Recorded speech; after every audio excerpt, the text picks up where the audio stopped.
பக்கத்துல உட்கார்ந்துக்கிறான். ஏன் தமிழ் தமிழ்னு பேசிட்டு அலைறீங்க?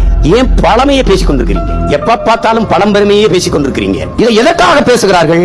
இந்த நுட்பத்தை, அவர்கள் நோக்கத்தை என் அன்பு உடன் பிறந்தார்கள், என் அருமை பெற்றோர்கள், தமிழ் தேசிய மக்கள் புரிந்து கொள்ளணும். அந்த உணர்வில் இருந்து அவனை குற்றப்படுத்தி அவனை வெளியேற்றணும். அதே பேசிட்டு இருப்பாங்கப்பா. இவங்களுக்கு ஒரு வேலையே இல்லப்பா. இப்படித்தான் ஒவ்வொன்றில் இருந்தும் நம்மை வெளியேற்றி இருக்கிறார்கள் என்ற வரலாற்று உண்மையை என் இன மக்கள் புரிந்து கொள்ளணும். பள்ளி கல்விகளில் இருந்து, கல்லூரிகளில் இருந்து எங்கள் தாய்மொழியை தள்ளினார்கள். எங்களின் நீதிமன்றங்களில் இருந்து எங்கள் தாய்மொழியை தள்ளினார்கள். வரலாற்றில் இருந்து புறக்கணித்தார்கள். உழைப்பில் இருந்து எங்களை வெளியேற்றினார்கள். சோம்பி இருக்க வைத்து இலவசங்களை தந்து எங்களை அங்கே இருத்தினார்கள். அடிமை சிந்தனையை எங்களுக்கு ஆள தந்தார்கள். எங்கள் கைகளில் கால்களில் விளங்கியிருந்தால் உடைத்து நொறுக்கி இருப்போம். ஆனால் எங்கள் சிந்தனைகளில், எங்கள் உலகில் அடிமையாக சிந்தனையில் விளங்கு போட்டு வீழ்த்தினார்கள். நன்பிற்குரிய தம்பி தங்கைகளே, இங்கதான் கவனமா இருக்கணும். நம்ம ஐயா காப்பா அரவாணன் நமக்கு கற்பிக்கிறார். நண்பு பிள்ளைகளே, நாம் பழம்பெருமை பேசுவது நம்மை பீற்றிக் கொள்ள அல்ல, நம்மை நாமே தேற்றிக் கொள்ள.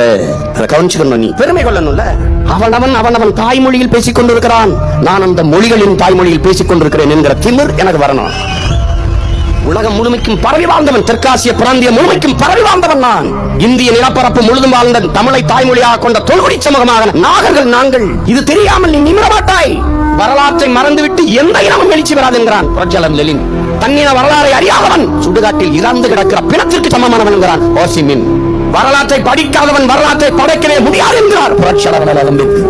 அறிவில் சிறந்த பெருமக்களே, அன்பு பெற்றோர்களே, தம்பி தங்கைகளே, இங்குதான் நாம் கவனமாக புரிந்து தெளிந்து எழுச்சி கொள்ளணும். நீ எங்கு விழுந்தாயோ அங்குதான் எழணும். விழுந்து விட்ட ஒரு தேசிய இனம் வரலாற்றில் இருந்துதான் மீளெழுச்சி கொள்ளணும். அதை நீங்க விளங்கணும். வரலாற்றில் இருந்து உன்னை மறைத்தார்கள், உன்னை நிராகரித்தார்கள். அழகுமுத்துக்கோனையோ, சுந்தரலிங்கத்தையோ, வேலுநாச்சியாரையோ, பூலித்தேவனையோ, முப்பாட்டன் தீரன் சின்னமலையோ, பண்டாரவன்னியனையோ, பெரும்பிடுகு முத்தரையரோ நீ படித்து விட்டால் என் முன்னோர்கள் பெருமைக்குரியவர்கள் திமிரும் பெருமிதமும் உனக்கு வரும். நீ நிமிர்வாய். நான் யாருன்னு தெரியுமா? இன்னைக்கு அற்ப சாதி பெருமை பேசித்திருக்க நீ மொழி இனப்பெருமை பேசி நிமிர்வாய். இதுவரை தமிழர் இன வரலாற்று நிகழ்ந்தது உண்டா? இத்தனை பெரிய கூட்டம் இதுவரை நாம் வருவதற்கு முன்பு சாதிக்காக கூடியது, மதத்திற்காக கூடியது, கும்பிடுகிற சாமிக்காக கூடியது. ஆனால் தமிழர் இன வரலாற்றிலே இப்போதுதான் நாங்கள் பிறந்த தமிழ் பெருமை மிக்க தமிழர் என்கிற தேசிய இனத்திற்காக தமிழ் தரும் இளைஞர் தலைமுறைகள் திறங்குகிறார்கள். மான உணர்ச்சியோடும் இன உணர்ச்சியோடும் சாதி மத உணர்ச்சியை தள்ளி நாங்கள் தமிழர்கள் என்ற இன உணர்வை முன்னிறுத்தி எழுந்து வருகிறார்கள். எப்படி கூட்டம்? இப்படி கூட்டம். தன்மானமிக்க, இனமானமிக்க, எழுச்சி மிக்க, புரட்சி மிக்க என் தம்பிதன்மைகளை போல திரள்வோம், திரள்வோம், பகை மிரள திரள்வோம், பைந்தமிழ் இனத்தீரே. ஒருவர் 10ஆவோம், 10 100ஆவோம், பகைவர் நடுங்கும் படையாவோம், இனம் ஒன்றாவோம், இலக்கை வென்றாவோம். இலக்கு ஒன்றுதான் இனத்தின் விடுதலை.